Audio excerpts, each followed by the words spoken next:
Hey everybody, it's Kyle. Today we're going to be going over atrial fibrillation, also known as AFib. This condition is characterized by unorganized, erratic electrical activity in the atria. The regular pacemaker, the sinoatrial node, is not calling the shots here. You have a lot of irritable foci that are going off sporadically, creating an unorganized rhythm. So the possible causes are hypertension, heart attacks, congenital heart defects, hyperthyroidism, stimulants, illnesses such as respiratory infections. To avoid these, it's important to live a healthy lifestyle, go to the doctors every now and then, get your checkups. So diet, exercise, avoid substance abuse such as coffee, cocaine, crack, stay away from those. Symptoms of atrial fibrillation. A lot of people are asymptomatic with atrial fibrillation. They don't even know that they have it. When these people do start to develop symptoms, you can see dyspnea, or your perceived shortness of breath, fluttering, palpitations in the chest, syncope, fatigue, and patients may exhibit with chest pain in cases of uncontrolled AFib.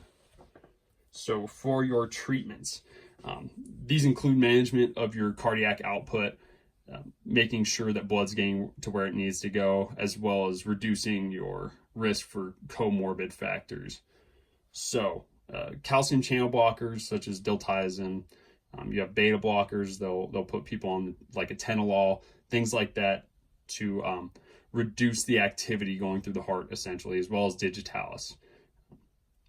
And when you start to, when they start regulating your comorbid symptoms, they'll put you on anticoagulation therapy, warfarin, Xarelto, Pradaxa, things like that to reduce your risk of throwing a clot and having a stroke or a pulmonary embolism.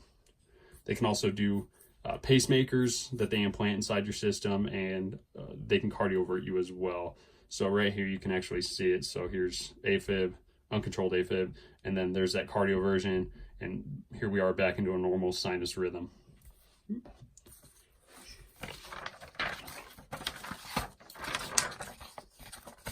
The prevalence of AFib in the U.S. is approximately affects 3 to 6 million people, according to the CDC back in 2017.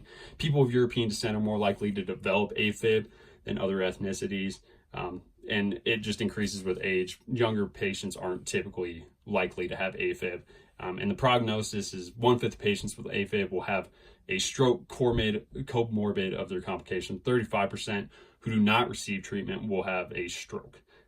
Most patients with AFib, like I said, are older, and with proper medication, it can vastly improve their prognosis, not only by, reducing symptoms, but reducing that risk of stroke as well.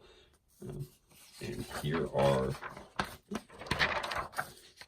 my citations. Thank you very much.